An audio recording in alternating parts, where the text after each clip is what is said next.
Hello there, my sleepy travelers, and welcome to tonight's peaceful journey through the sacred stories of Native American tradition.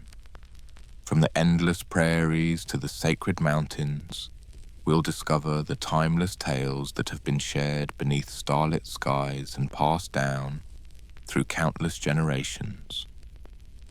These are stories of creation and transformation, of wise teachers and brave spirits, of the deep connection between all living things and the land itself.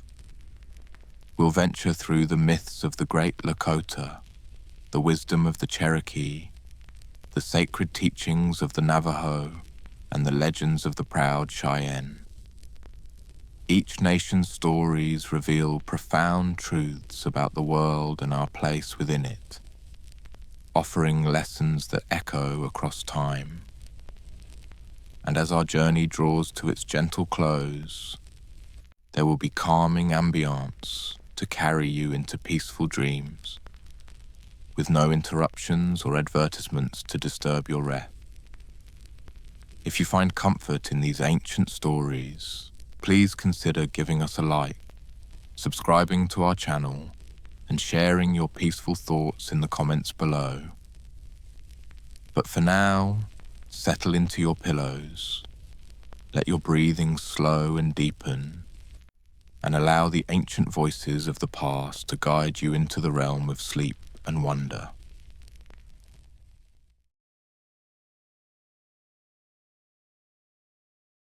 The Lakota people, whose name means allies or friends, roamed the great plains of North America, following the mighty buffalo herds across vast grasslands that seemed to touch the sky itself. Masters of horsemanship and fierce defenders of their territory, the Lakota developed a rich spiritual tradition deeply connected to the earth and all its creatures. The Lakota believed in Wakantanka, the great mystery, the sacred force that flows through all creation. They honored the four directions, each with its own power and meaning.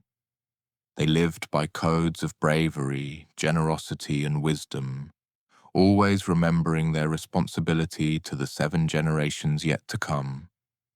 Their myths speak of a time before time when animals could speak and spirits walked freely among the people, teaching them the ways of survival and harmony. Before the Lakota walked upon the earth, they lived in a different world, a shadowy realm beneath the surface where the light of the sun, never reached. In this underground world, the people knew neither hunger nor cold, neither joy nor sorrow, for all was twilight and sameness. But there came a time when Iktomi, the spider trickster, descended into this lower world. Iktomi was a shapeshifter, sometimes helpful, sometimes harmful, always curious. He moved among the people and spoke to them of wonders they had never imagined. Above you, Iktomi said, there exists another world, a place of brilliant light and endless sky. There are creatures that run across open plains, birds that soar on the wind, and plants that feed both body and spirit. Why do you remain here in eternal shadow? The people listened with growing fascination. A young man named Tokahei, whose name meant first, spoke up boldly. If such a world exists, why do we not go there? Why do we remain in darkness? Ah, said Iktomi, his eyes gleaming, that is the question, isn't it? There is a passage, a great hollow vine that reaches up through the earth to the world above. But the journey is difficult, and not all who climb will wish to stay once they see what awaits them. Despite Iktomi's cryptic warnings, Tokahei convinced a group of brave souls to join him. They found the great vine and began their ascent, climbing through the darkness, upward and upward, until their arms ached and their fingers were raw. At last, Tokahe emerged from the earth onto the surface world. The brightness struck him like a physical blow, and he shielded his eyes against the golden light of We. Slowly, as his vision adjusted, he beheld a world of impossible beauty. Rolling prairies dotted with flowers, vast herds of buffalo, eagles circling overhead, and the endless dome of blue sky. The others emerged behind him, and they stood together in wonder and fear. Everything here was so different. The warmth of the sun, the smell of grass, the whisper of wind. They felt vulnerable and exposed under the great open sky. But as they explored this new world, they discovered its bounty. The buffalo provided meat, clothing, and shelter. The plants offered medicine and food. The rivers ran with clear, cold water. Though life here was harder than in the world below, with hunger and cold, pain and death, it was also filled with joy, love, beauty, and meaning. Tokahe and his companions called down to those below, urging them to climb up and join them. Many did, forming the first bands of the Lakota people. But many others chose to remain in the underground world, fearing the challenges and uncertainties of the surface. And so it was that the Lacton emerged into this world, and Wakantanka blessed them with the knowledge of how to live upon the land. They learned to honor the buffalo, to read the signs of nature, and to walk in balance between the earth and sky. From that day forward, the Lakota remembered that they had chosen this world with all its hardships and gifts, and they vowed to live with courage and gratitude for the life they had been given.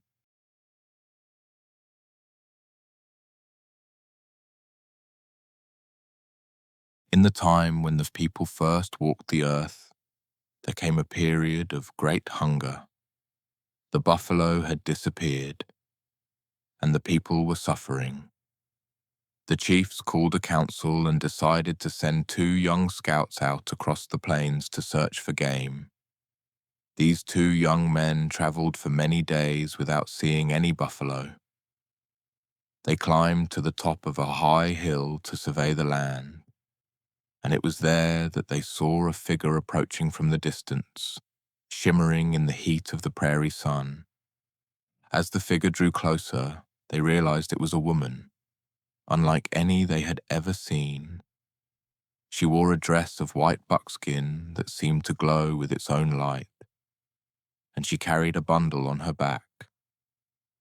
Her beauty was so extraordinary that one of the young men was overcome with desire and spoke to his companion of his intention to approach her.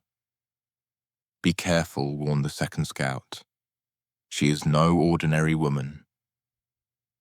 There is something sacred about her." But the first young man ignored this wisdom and rushed forward with impure thoughts. The woman smiled at him and invited him to come closer. As soon as he reached her, a white mist enveloped them both. When it cleared, the woman stood unchanged, but the young man had been reduced to nothing but bones and dust, consumed by his own disrespect. The second scout fell to his knees in fear and reverence. The woman spoke to him gently. "Do not be afraid. I have come to help your people. Return to them and tell them to prepare a sacred lodge for my arrival. I bring a message from Wakan Tanka." The young man ran back to his village and told the chiefs all that had transpired. Immediately, they constructed a ceremonial lodge and prepared the people to receive this sacred visitor. True to her word, the woman arrived the next day. She entered the lodge with great dignity and opened her bundle, revealing a sacred pipe. The bowl was made of red stone, and the stem was decorated with carvings of animals and birds. "Behold the chanumpa," she said. This is the sacred pipe. When you smoke it, your prayers will rise with the smoke to the spirit world. The bowl is made from the red earth, which represents the flesh and blood of the people. The stem is from wood, representing all growing things. Together they show that all life is connected. She taught the people 7 sacred ceremonies, ways to pray, to heal, to mark life's passages, and to maintain harmony with all creation. She instructed them in how to use the pipe, how to offer tobacco, and how to conduct themselves in sacred ways. The buffalo will return, she promised, and as long as you honor these teachings and walk in a sacred manner, you will never want. Remember that all things are related: the stone, the plant, the animal, and the human. We are all one family. When her teachings were complete, White Buffalo Calf Woman walked out of the village. As the people watched, she stopped at a distance and rolled upon the ground 4 times. Each time she rolled, she transformed, first into a black buffalo, then a brown buffalo, then a red buffalo, and finally into a white buffalo calf. After the 4th transformation, she disappeared over the horizon. From that day forward, the buffalo returned to the plains, and the people never forgot the teachings of White Buffalo Calf Woman. The sacred pipe became the most holy object of the Lakota, and her wisdom guided them through all the generations to come. The people knew that one day she would return, and they watched for the birth of white buffalo calves, which they considered signs of blessing and renewal.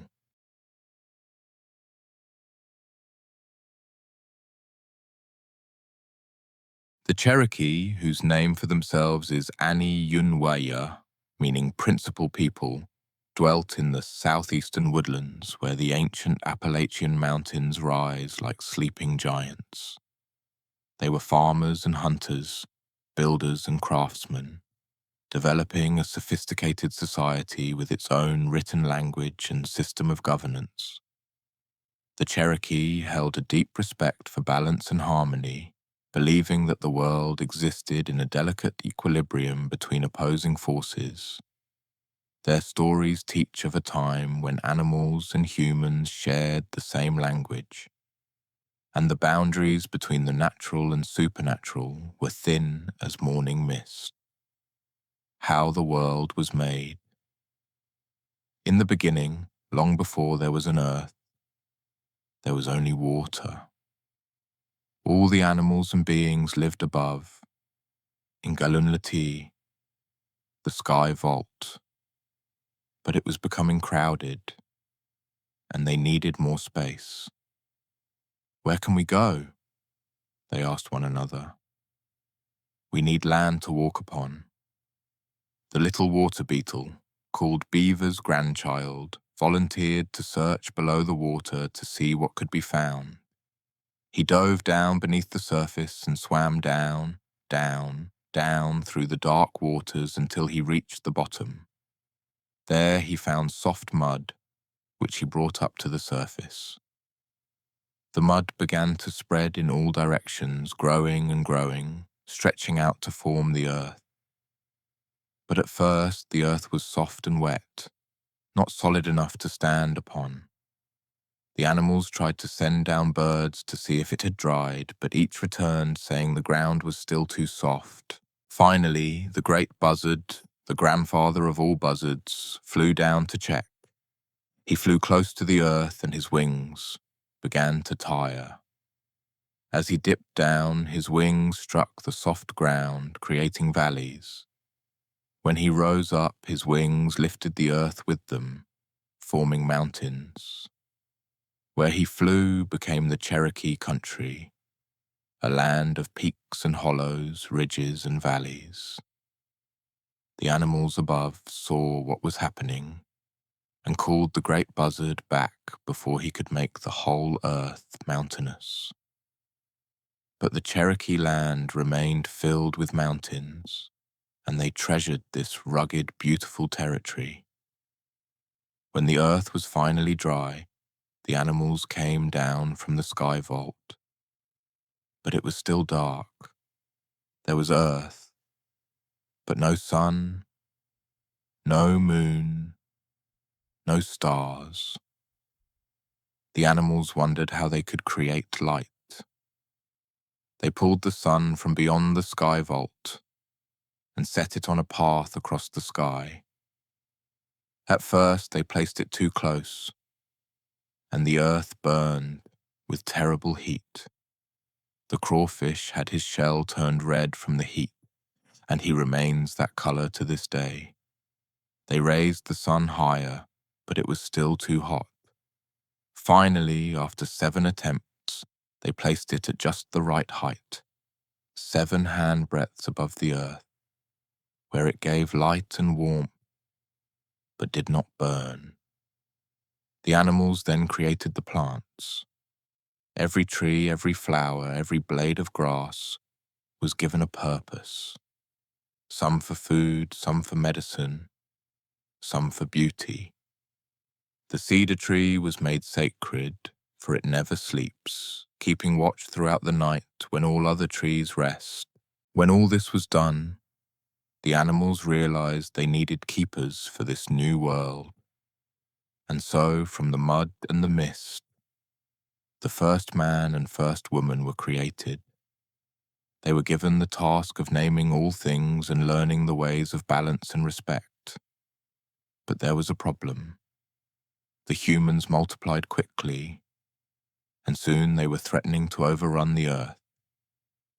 The animals held a council to decide what to do about these new beings who were hunting too many of them and showing little respect.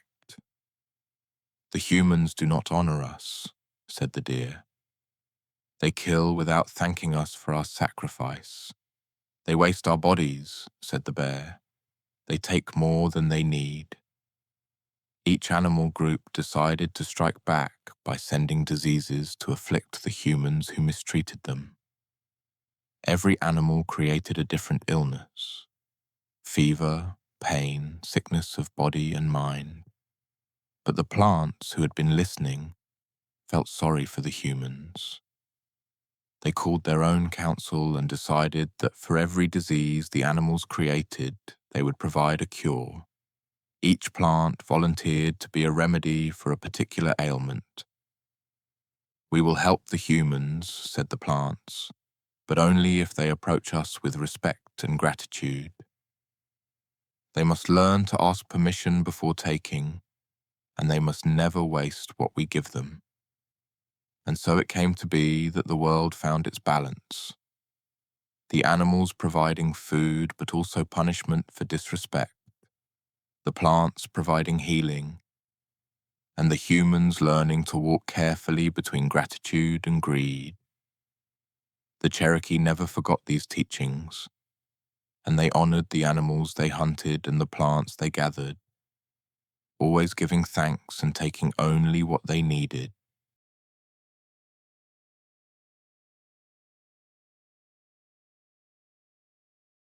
In the time when all things were new, the sun lived on the other side of the sky vault, and each day she traveled across the heavens to visit her daughter, the moon. The sun was very proud, and as she crossed the sky, she looked down upon the people below. The people loved to look up at the sun's daughter, the moon, for her face was gentle and her light was soft and beautiful. But when they looked at the sun herself, they would squint and turn away, unable to bear her brilliant light. This made the sun jealous and angry. "Why do the people love my daughter more than me?" she complained. "I give them light and warmth. I make their crops grow, yet they cannot even look at me without turning away." In her rage, the sun decided to punish the people. She sent down such fierce heat that the earth began to scorch. The crops withered, the streams dried up, and people began to die from the burning light. The people cried out for help, and the little men, the spirit helpers who lived in the mountains, heard their pleas. They told the people, "You must send warriors to kill the sun. It is the only way to save yourselves." The people chose 2 brave warriors and transformed them into snakes, the spreading adder and the copperhead.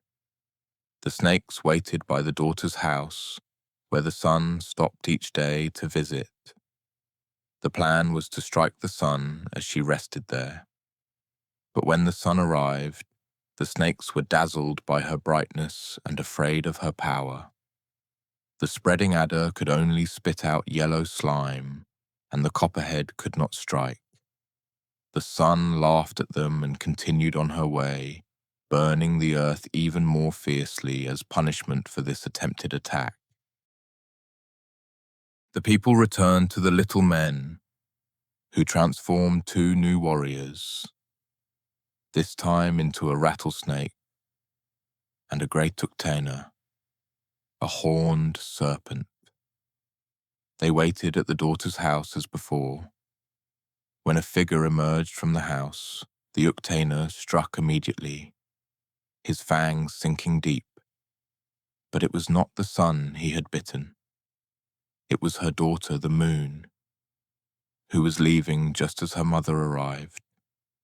The poison of the uktena was swift and deadly, and the moon fell dead. When the sun discovered what had happened, her rage turned to grief. She withdrew into her house and refused to come out, plunging the world into darkness. Now there was no light at all, no sun by day, no moon by night. The world grew cold and the people began to despair. "What have we done?" they cried. "Now we will all die in the darkness and cold." The little men told them, "There is only one way to bring the sun back. You must journey to the land of the ghosts in the darkening land and bring back her daughter. If the moon returns to life, perhaps the sun will forgive you and shine once more." 7 brave people volunteered for this impossible quest. They traveled to the west, to the place where the sun sets, and there they found the path to the darkening land. It was a terrible journey through shadow and silence, but finally, they reached the place where the ghosts dwelled. They found the spirit of the moon dancing among the other ghosts. The little men had given them a sacred box, and they were instructed to capture the moon spirit in it and carry it back without opening the lid, no matter what happened. They succeeded in trapping the moon spirit in the box, and they began the long journey home. But as they traveled, they heard a voice from inside the box, soft and pitiful. "I'm so cramped in here," said the voice. "It's dark and I'm frightened. Please just open the lid a crack so I can breathe." "We must not," said the travelers, remembering the little men's warning. But the voice continued, growing more desperate. "I'm your friend," pleaded the voice. "You're hurting me. Just a little opening, please. I won't escape. I promise." The travelers tried to resist, but the voice was so sad and persuasive. One of them said, "Perhaps we could open it just the tiniest bit, just for a moment." "No," said another. "We were warned." But the voice in the box changed its sound. Now it came the flutter of wings, like a bird trapped and dying. The sound was so pitiful that the travelers couldn't bear it. Finally, they lifted the lid just a small crack to let in some air. Immediately, a red cardinal bird flew out of the box and disappeared into the trees, its bright wings flashing as it returned to the darkening land. The moon's spirit was gone. The travelers returned home in shame and sorrow. When they told the people what had happened, everyone understood that the moon was lost forever. The daughter of the sun would never return to life. Some say the sun heard of this failed rescue, and her grief only deepened. But others say that the attempt touched her heart, and she understood that the people had tried to make amends. Slowly, over many days, the sun began to emerge from her house again. Her light was still fierce, but no longer burning with rage. To this day, the sun crosses the sky each day, still mourning her daughter. And every time a cardinal bird is seen, the Cherokee remember the journey to bring back the moon and the price of opening the box too soon.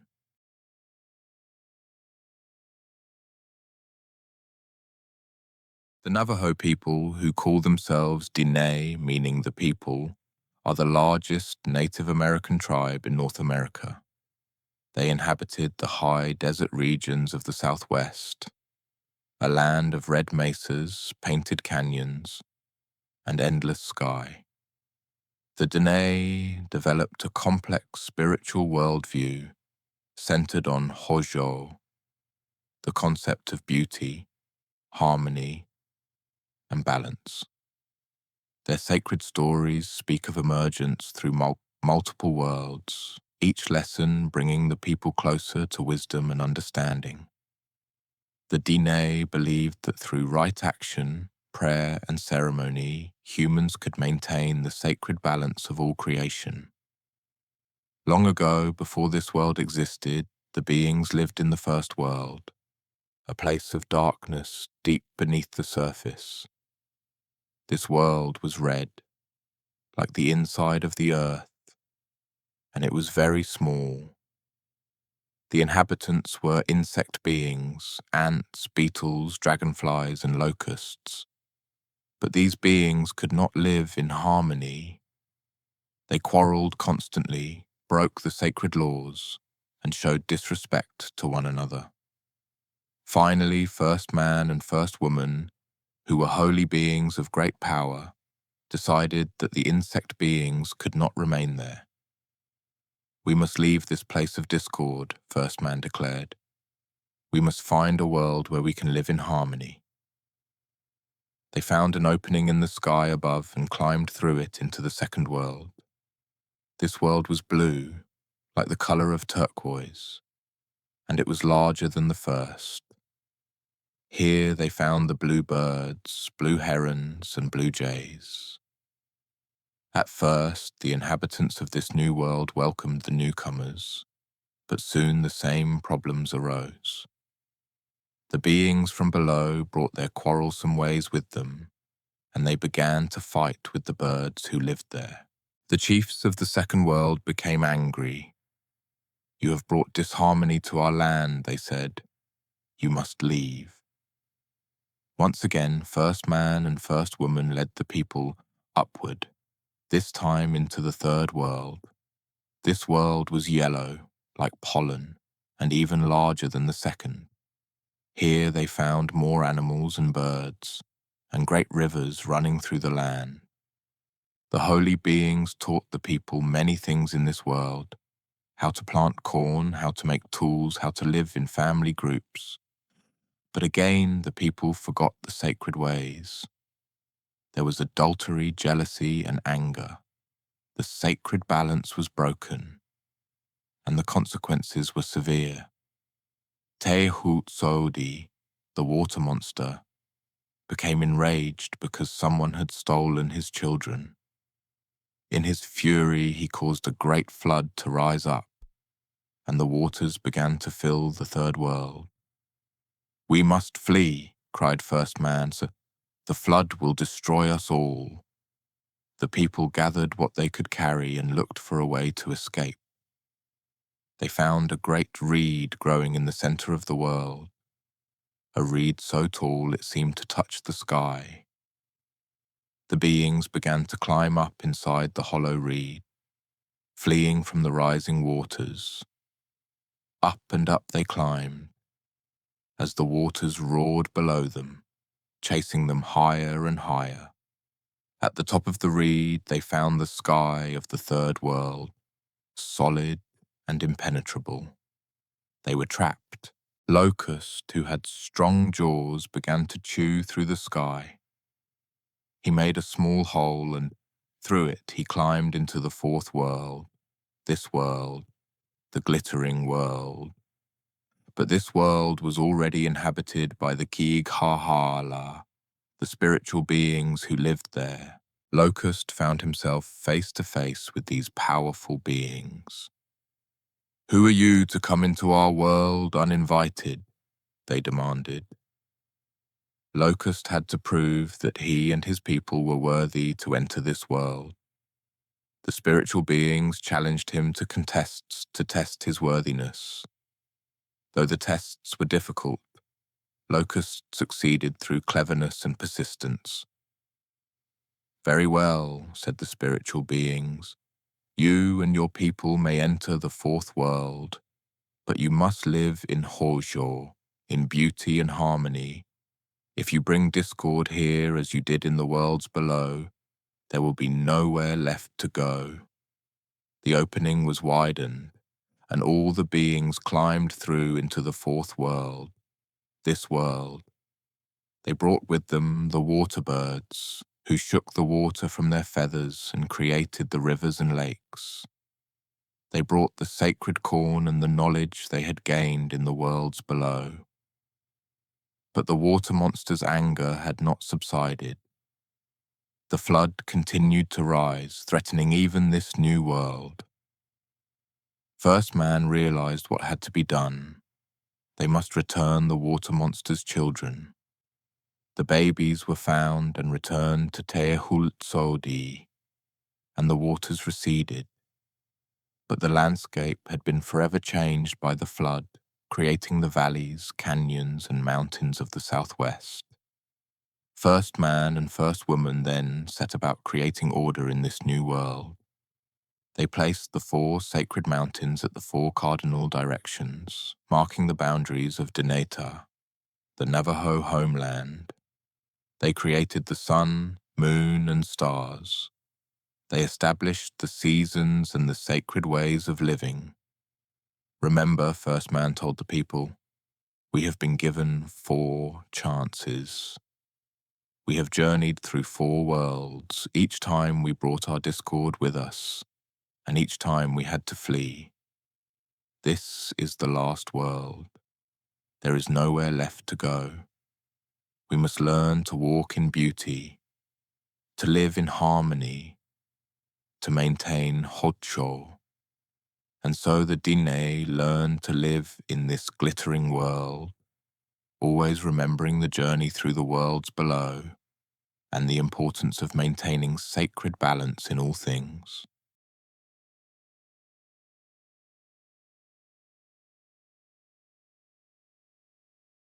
When the people first emerged into this glittering world, it was not a safe place. The land was overrun with Naye, terrible monsters who devoured the people. These monsters came into being because of the discord and imbalance of earlier times, and they threatened to destroy all human life. Among the people was Changing Woman, the most sacred of all beings. She had been found as a baby on a mountain, and she grew to maturity in only 4 days. Changing Woman was beautiful and powerful, embodying the essence of the earth itself. She aged with the seasons, but always renewed herself. Just as the earth dies in winter and is reborn in spring, the son, Johonai, saw Changing Woman and fell in love with her.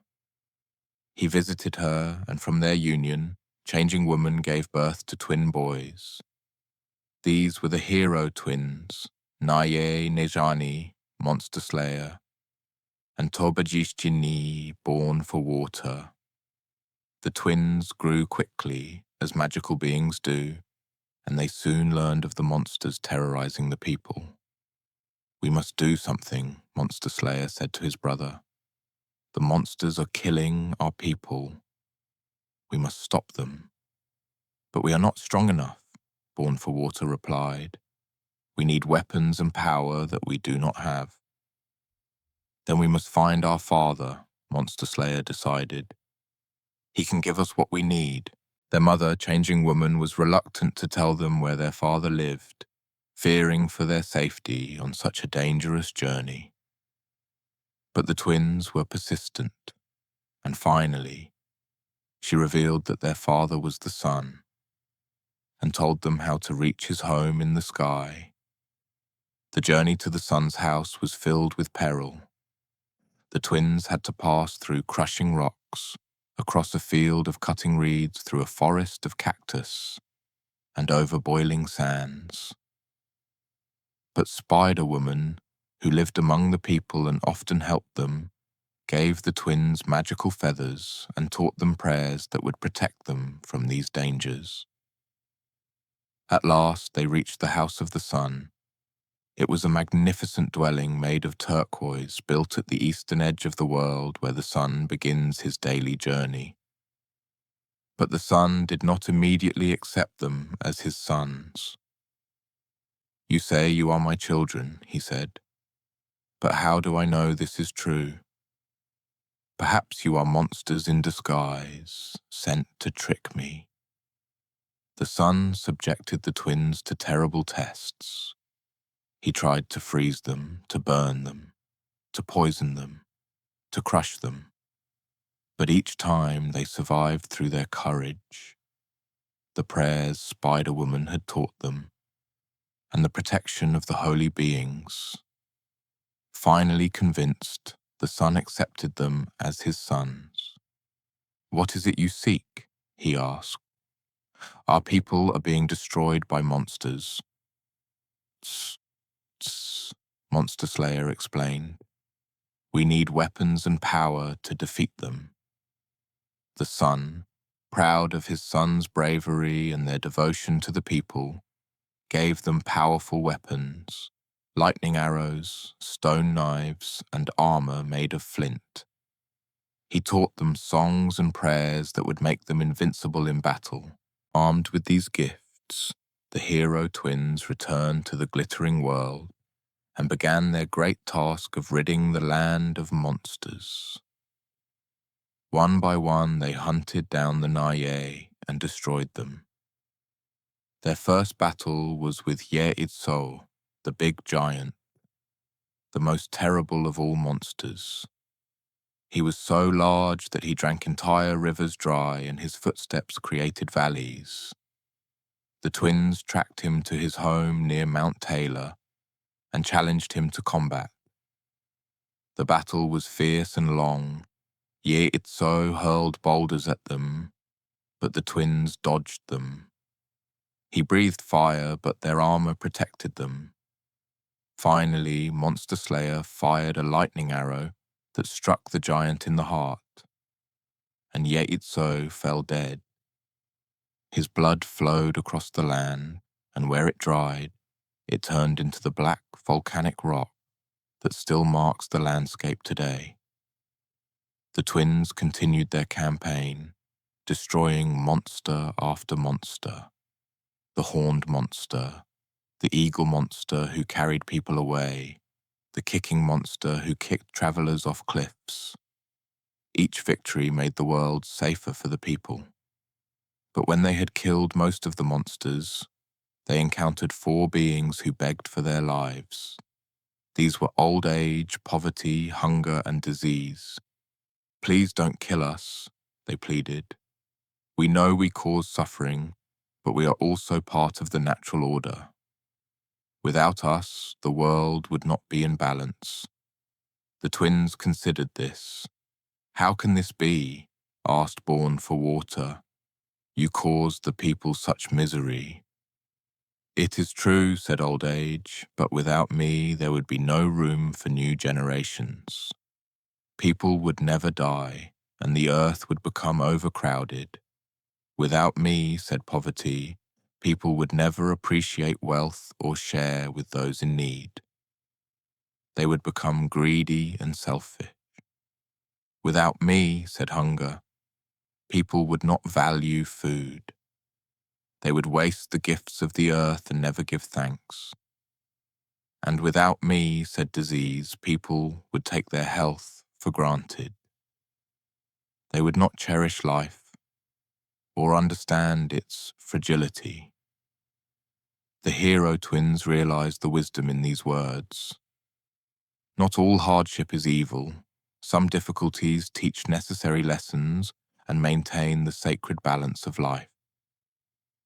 We will spare you, Monster Slayer decided, but you must not take too many people or cause excessive suffering. You must remain in balance.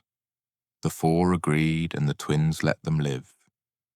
And so it came to be that while the glittering world was made safe from the terrible monsters, some hardships remain, not as enemies but as teachers, reminding the people to walk in beauty and maintain hojo in all things.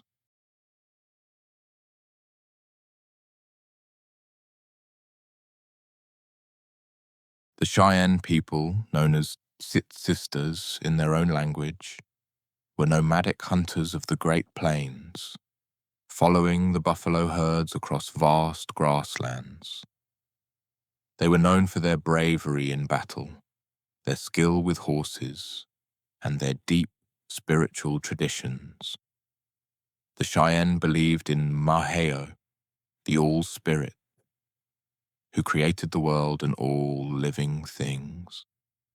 Their sacred stories tell of transformation and sacrifice, teaching that all creatures are connected and that wisdom often comes through hardship and humility.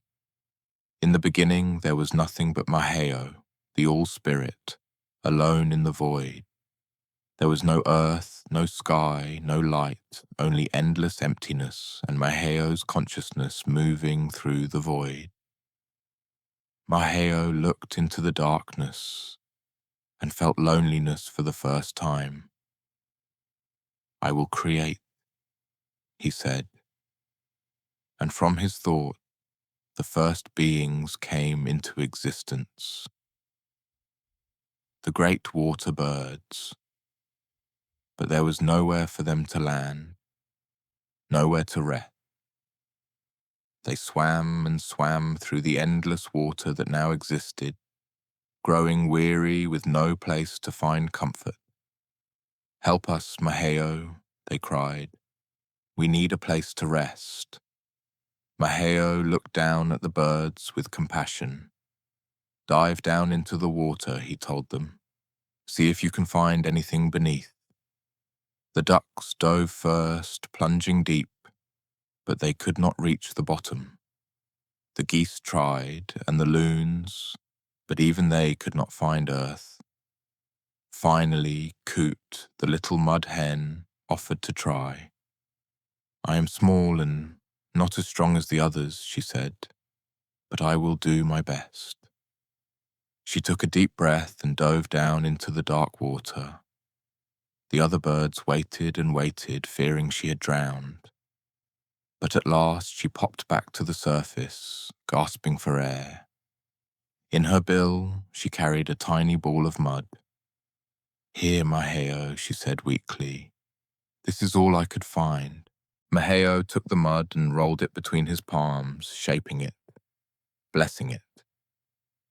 As he worked, the mud began to grow and spread across the water, expanding in all directions until it became the earth, solid ground for all creatures to walk upon. Thank you, little Coot, Maheo said. Because of your courage and sacrifice, all others will have a home. But the earth was still flat and empty. Maheo called forth Grandmother Turtle, who was ancient and wise. Carry the earth upon your back, he told her, and it will always remain stable. Grandmother Turtle agreed, and from that day to this, The earth rests upon her shell. When Grandmother Turtle moves, the earth trembles and shakes, reminding all creatures of the great burden she carries for them. Maheo then created the sky to arch over the earth like a great blue bowl. He placed the sun to travel across it by day and the moon and stars to shine at night. He made the mountains and valleys, rivers and lakes, forests and prairies. To populate this new world, Maheo created all the animals, each one special, each one necessary. He made the buffalo to feed the people, the eagle to carry the prayers to the sky, the wolf to teach the wisdom of family and loyalty. Last of all, Maheo created human beings. He fashioned them from a rib of the earth, making them part of the land itself, connected to all things. You are the youngest of my creations, Maheo told the first humans, and therefore you are the weakest.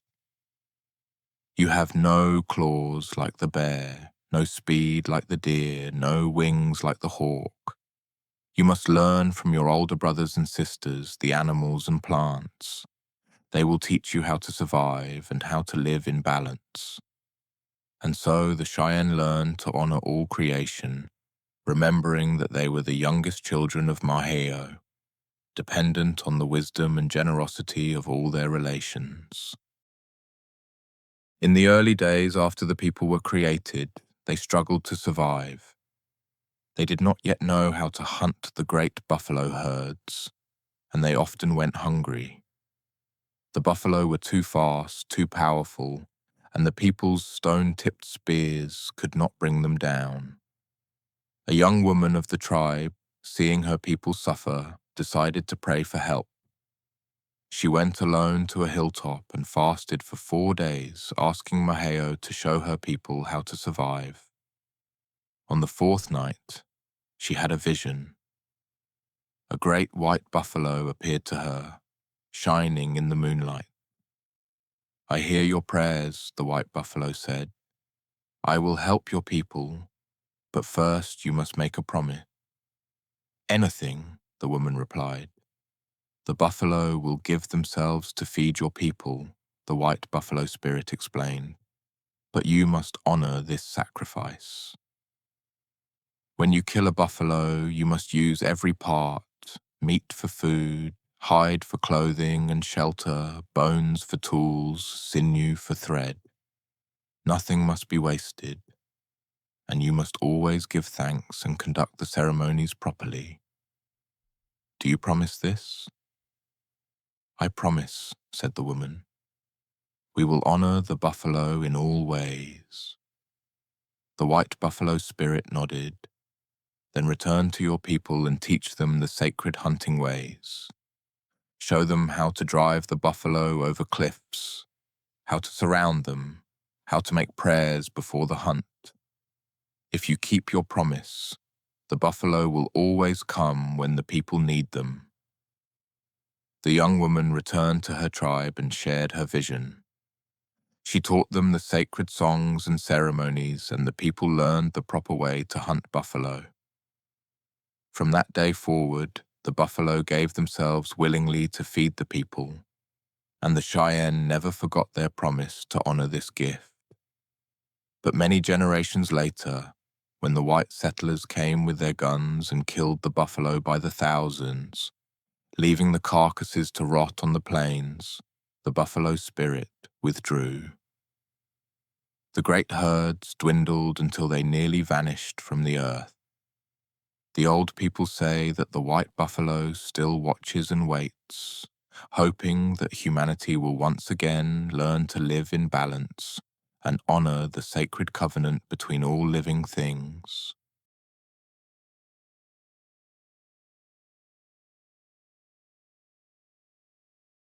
The Haudenosaunee, known to others as the Iroquois, were a powerful confederation of nations inhabiting the northeastern woodlands. Their name means people of the longhouse, for they saw their confederacy as a great symbolic longhouse stretching across the land. with each nation playing its vital role in maintaining the whole. The Iroquois consisted of 6 nations: the Mohawk, Oneida, Onondaga, Cayuga, Seneca, and later the Tuscarora. Before they united, these nations were locked in bitter warfare, constantly raiding and retaliating against one another. Their people lived in fear, and the bloodshed seemed endless. But from this darkness came one of the greatest political achievements in Native American history: the great law of peace, brought to the people by a visionary leader whose story has echoed through the centuries. In the time of endless warfare, when the 5 nations battled ceaselessly against one another, a boy was born among the Huron people who would change the course of history. His name has been lost to time, for he became known simply as the Peacemaker, and it was considered too sacred to speak aloud. From his earliest days, the Peacemaker was different. While other boys played at war games, he spoke of harmony and unity. While men boasted of their battles, he dreamed of peace. His own people thought him strange, even weak, for suggesting that warfare was not the natural order of things.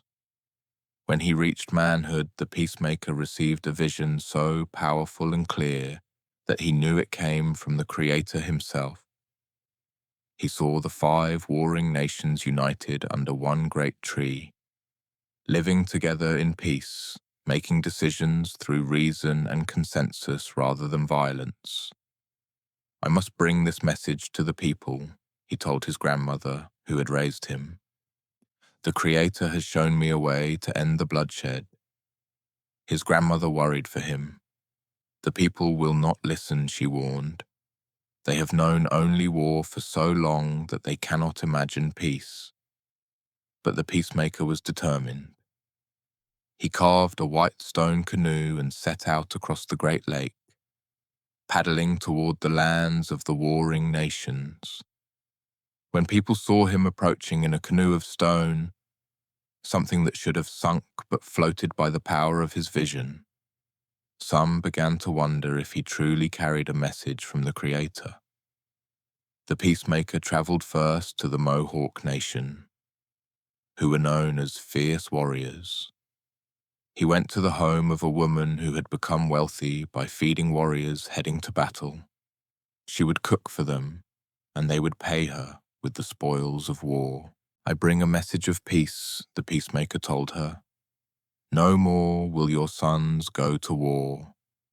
No more will mothers weep for their lost children." The woman, whose name was Jigonsase, listened to his words. Something in his voice stirred her heart, and she understood the profound truth he carried. She became the first convert to his message of peace, and the Peacemaker honored her by naming her the Mother of Nations, giving women a central role in the new confederacy he envisioned. From there, the Peacemaker traveled throughout the Mohawk lands, sharing his vision of the great law of peace. Some listened, but others scorned him. The work was slow and difficult, and he realized he needed help. Someone who could speak eloquently, someone the people already knew and respected.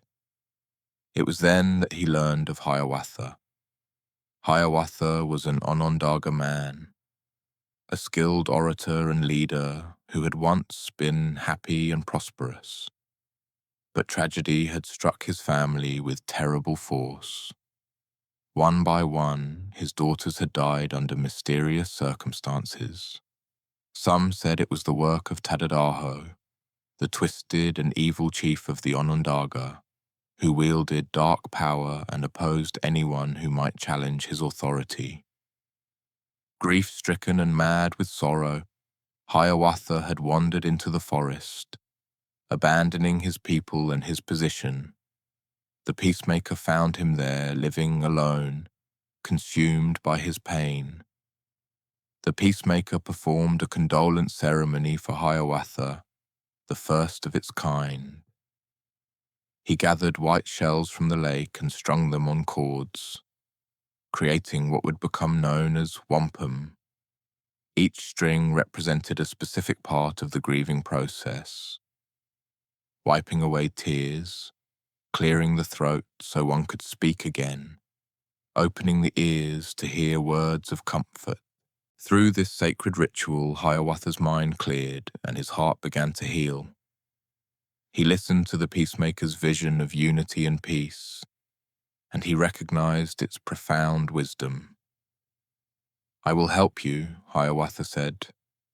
"Together we will bring this message to all the nations."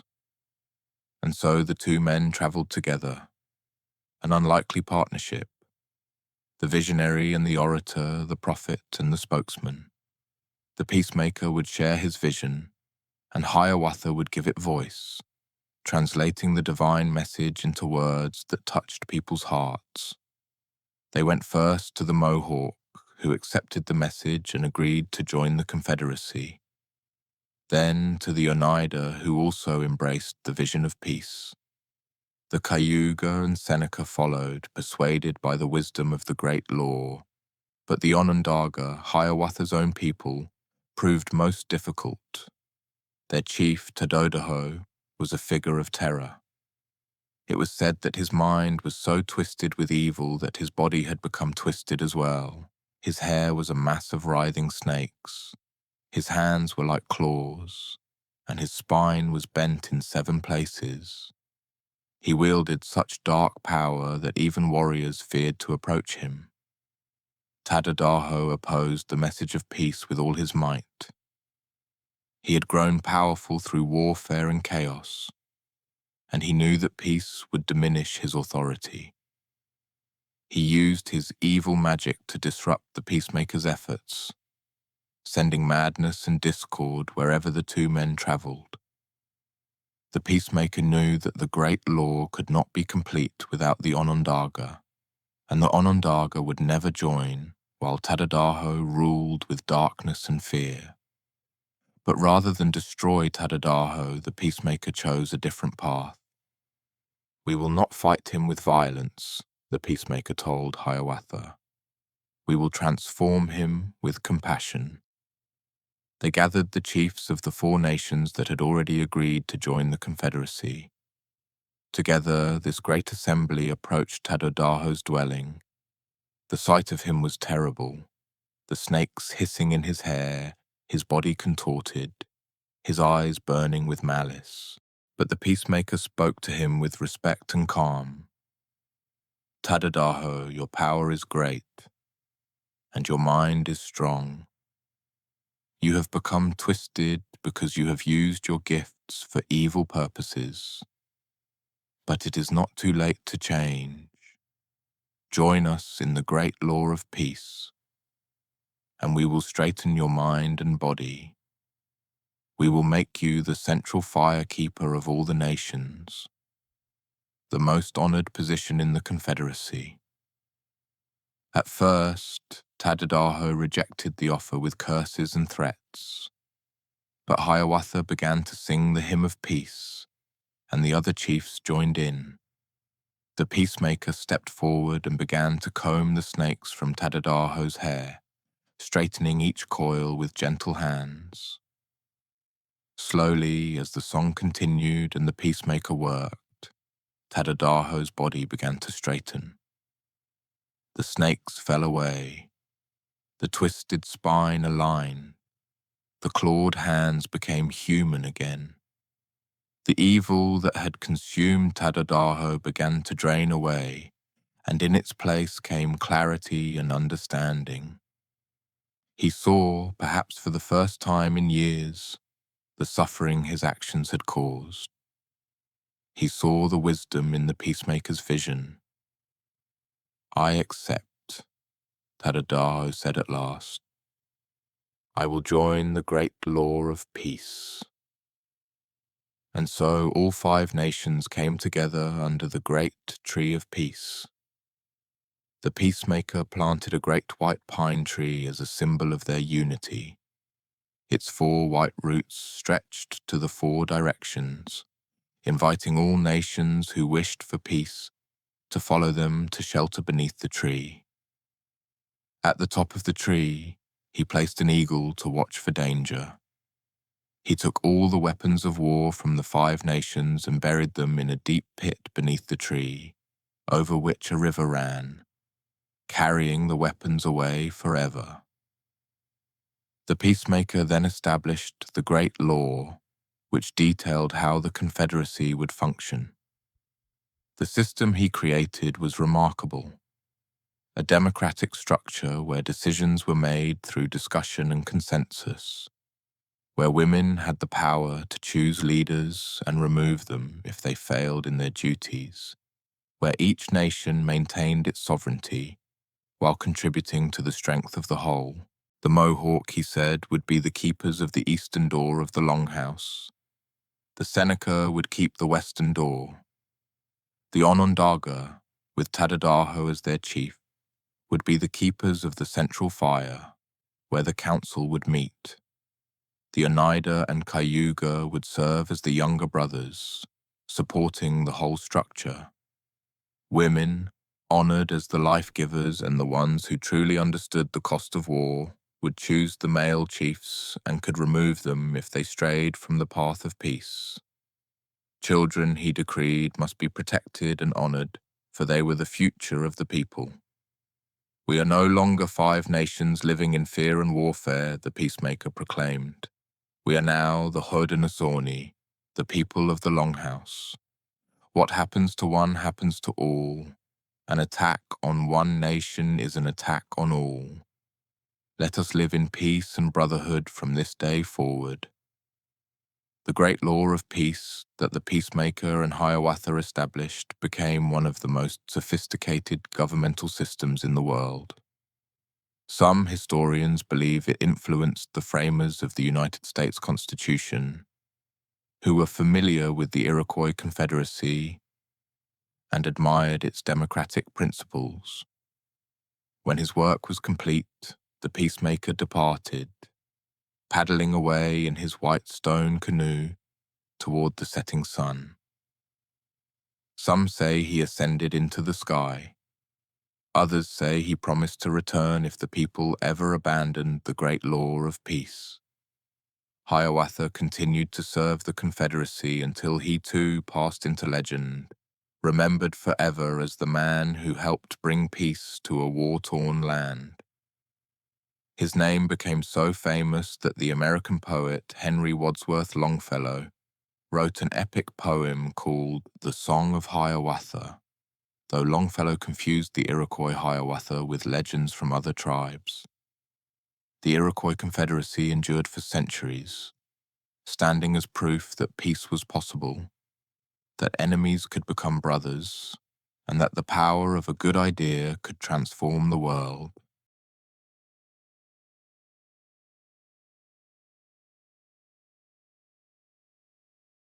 The Algonquian-speaking peoples comprised one of the largest and most widespread Native American cultural groups, stretching from the Atlantic coast westward to the Rocky Mountains, and from the subarctic regions south to the Carolinas. Despite their vast territory, these diverse nations shared similar languages and many cultural elements, including a rich tradition of storytelling. The Algonquian worldview centered on the concept of Manitou, spiritual power that flowed through all things. Great spirits, lesser spirits, animals, plants, even stones, all possessed this sacred power. The Algonquian peoples saw themselves as part of a living world where everything was connected and alive with meaning. Their stories speak of Michabo, the great hare, a trickster hero who shaped the world and taught the people how to live. These tales, passed down through endless generations around winter fires, contain wisdom about survival, morality, and the proper relationship between humans and the natural world. Long ago, after the world had been created but was still young, Michabo, the great hare, lived with his family on the earth. Michabo was no ordinary being. He was a powerful Manitou, a great spirit who had helped form the world and who watched over the Algonquian peoples as their teacher and protector. Michabo had taken a wolf as his brother, and the two were inseparable companions. They hunted together, traveled together, and shared all their adventures. The wolf was wise and loyal, and Michabo loved him dearly. One day the wolf went down to the great water to hunt for game along the shore. But the water manitus, the powerful spirits who dwelt in the depths, saw the wolf and grew jealous of his relationship with Michabo. They seized the wolf and dragged him down into the water, drowning him in the dark depths. When Michabo discovered what had happened, his grief was overwhelming. The great hare wept with such sorrow that his tears became rivers, flowing across the land. His rage at the water manitus was terrible to behold. "You have killed my brother," Michabo cried out to the water spirits.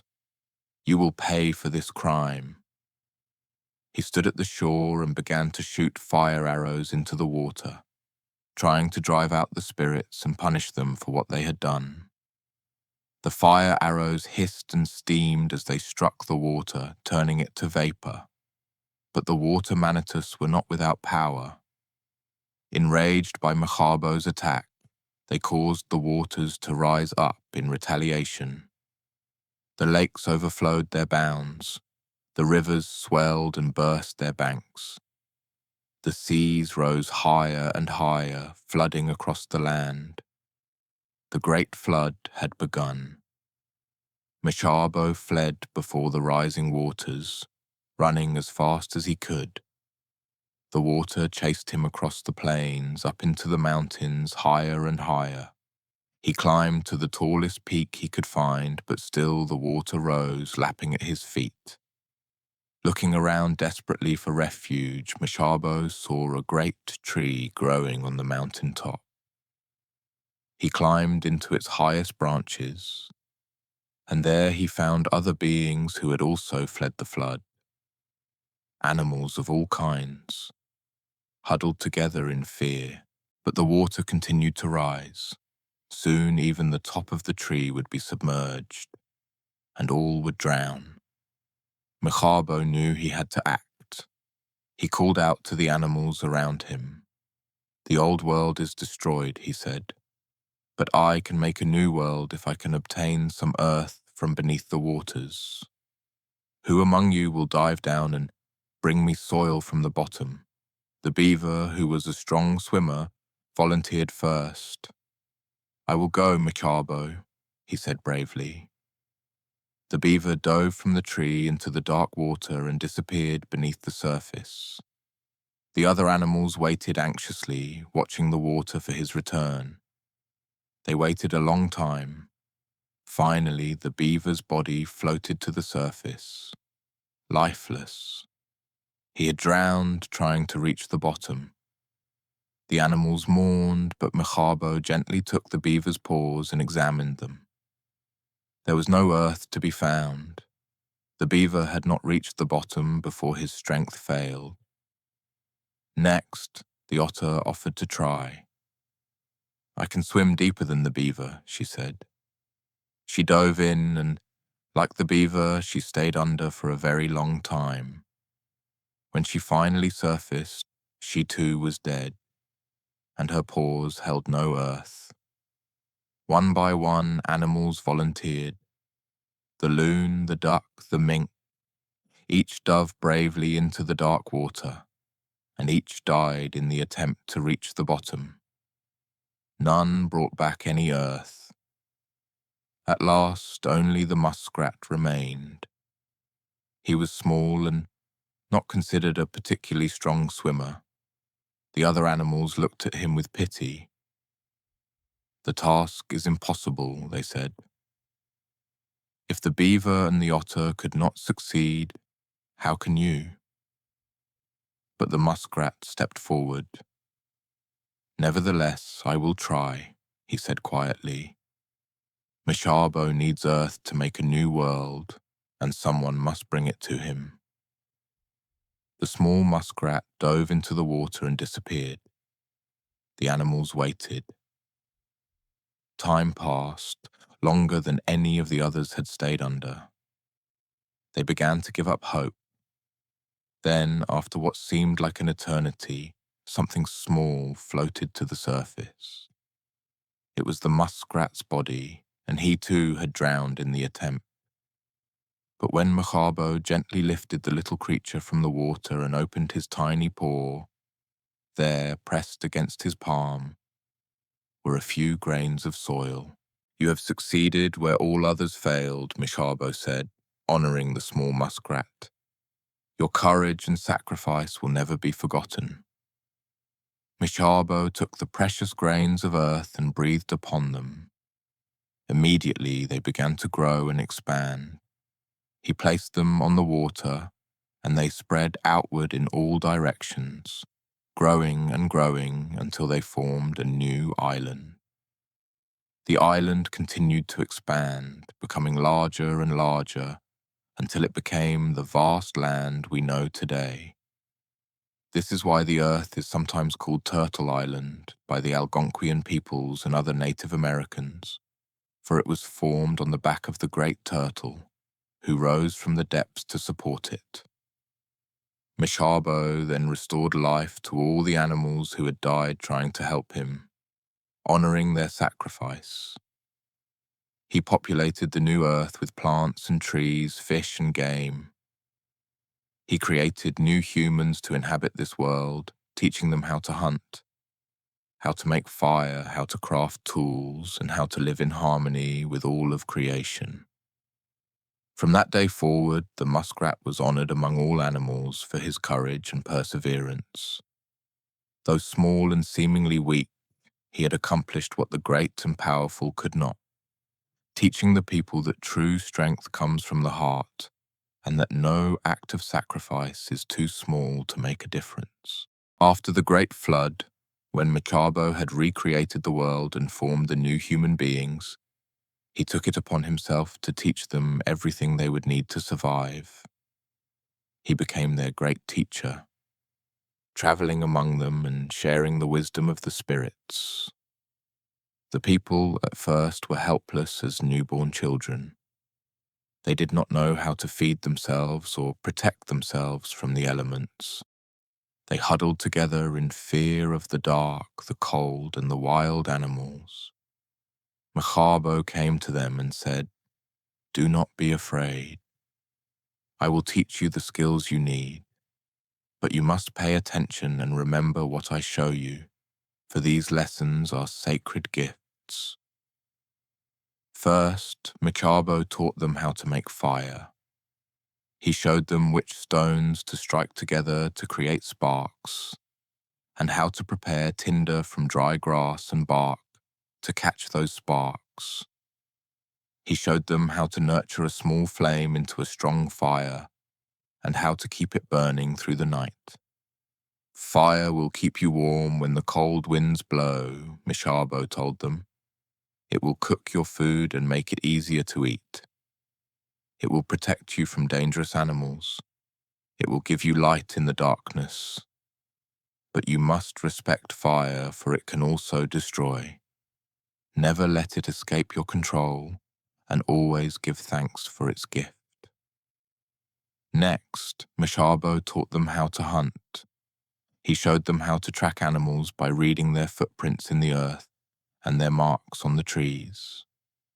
He taught them to understand the habits of different animals, where they slept, what they ate, when they came to water. He showed them how to make bows from flexible wood and arrows from straight branches, tipping them with sharp stone points. He taught them to aim true and to kill quickly and mercifully. "When you hunt," Michabo instructed, "you must always give thanks to the animal who gives its life to feed you. You must use every part of the animal, the meat for food, the hide for clothing, the bones for tools, the sinew for binding.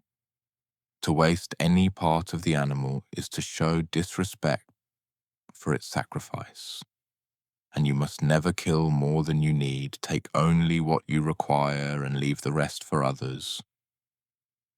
Michabo taught them which plants were good to eat and which were poisonous. He showed them how to gather roots and berries, how to tap maple trees for their sweet sap, how to harvest wild rice from the marshes. He revealed which plants had the power to heal sickness and ease pain. He taught them how to make shelters, how to construct wigwams from bent saplings covered with bark and hides, creating homes that were warm in winter and cool in summer. He showed them how to make clothing from animal skins, how to scrape and tan the hides until they were soft and supple. Michabo taught them how to make canoes from birch bark, light enough to carry but strong enough to travel the rivers and lakes. He showed them how to make snowshoes for winter travel, how to preserve food for lean times, and how to read the signs of weather in the sky and the behavior of animals. But Michabo did not only teach practical skills, he also taught them spiritual wisdom. Remember, he told them, everything in this world has Manitou, spiritual power.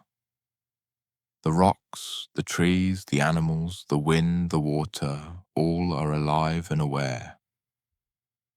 You must treat everything with respect. Before you cut down a tree, ask its permission and explain why you need it. When you take water from the stream, offer thanks. When you walk upon the earth, do so gently. He taught them ceremonies and prayers, songs and dances that would help them connect with the spirit world. He showed them how to fast and seek visions, how to interpret dreams, and how to recognize the messages the spirits sent to them. The spirits are always speaking, Michabo said, but you must learn to listen. Pay attention to the world around you. The animals are your teachers. Watch how they live and learn from them. The seasons teach you about the cycles of life and death, growth and rest.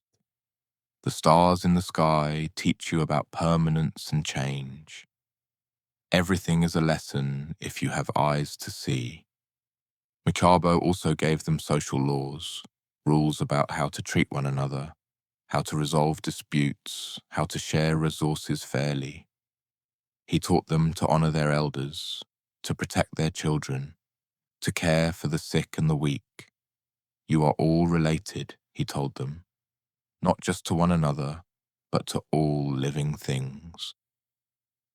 The animals are your brothers and sisters. The plants are your relatives. The earth is your mother. When you understand this, truly understand it in your heart, then you will know how to live. Finally, Michabo taught them about the medicine wheel and the 4 sacred directions.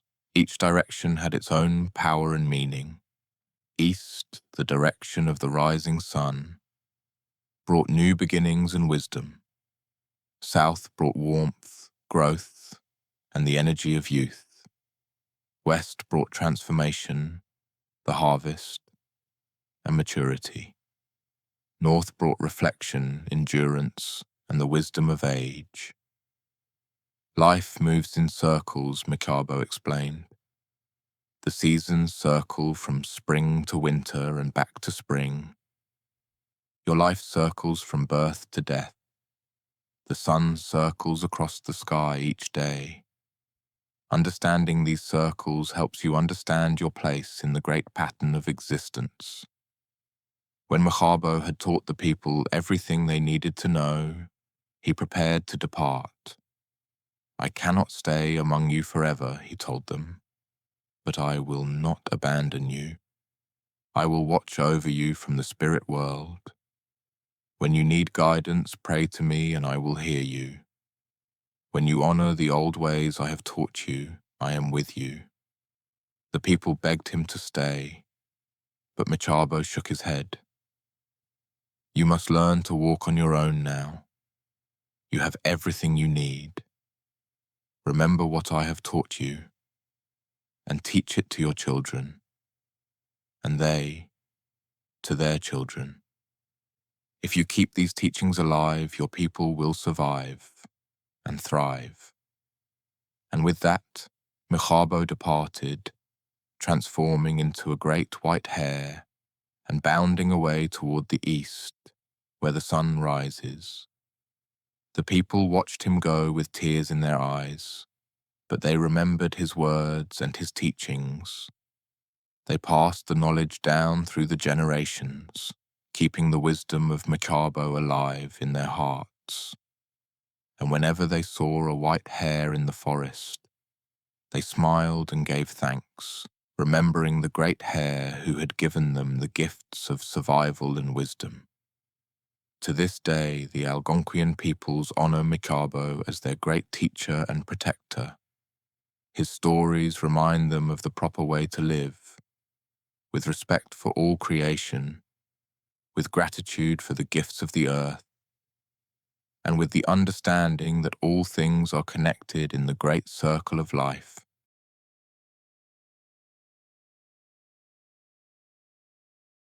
As our journey through these sacred stories draws to a close, remember that these tales are more than entertainment. They are teachings, passed down through countless generations, carrying the wisdom of peoples who understood their deep connection to the earth and all its creatures. We have traveled from the Lakota Plains to the Cherokee Mountains, from the Navajo Desert to the Cheyenne grasslands, from the Iroquois forests to the vast territories of the Algonquian peoples. Though these nations were different in many ways, in language, customs, and specific beliefs, they shared fundamental truths. All understood that humans are not the masters of nature, but part of it. All taught respect for the animals and plants that sustain life. All recognized that everything in existence is connected in ways both seen and unseen. All knew that wisdom comes through humility, that strength is often found in gentleness, and that the greatest leaders are those who serve others. These stories remind us of the importance of courage, like the hero twins facing the monsters, or the small muskrat diving into the depths. They teach us about sacrifice, like white buffalo calf woman bringing sacred teachings, or coot diving for earth. They show us the power of peace, like the peacemaker transforming Tadadaho and uniting warring nations. They remind us that our actions have consequences that ripple through time, that living in harmony and balance is not just a nice idea, but a sacred responsibility, and that we owe gratitude to the earth that sustains us and all the beings who share it with us. The Native American peoples faced tremendous hardships, injustices, and attempts to destroy their cultures, yet their stories survive. They survive because they contain truths that every generation needs to hear. Truths about how to be fully human, how to live with honor, and how to maintain our connection to the sacred web of life. As you drift now into sleep, let these stories settle into your heart. Let them remind you of your own place in the great circle of life. Perhaps they will inspire you to walk more gently upon the earth, to speak with more kindness, to live with more awareness of your connection to all things. The old storytellers would always say that stories are alive. They grow and change with each telling, adapting to meet the needs of each new generation. The stories you have heard tonight are ancient, yet they speak to our modern world with surprising relevance. May these tales bring you peaceful dreams. May you wake tomorrow with a renewed sense of wonder for this beautiful world. And may you carry forward in your own way the wisdom these stories contain, the understanding that we are all related, that every being deserves respect, and that living in balance and harmony is the path to a good life. Sleep well, dear traveler. The ancestors watch over you, the spirits bless you, and the great circle of life holds you in its embrace.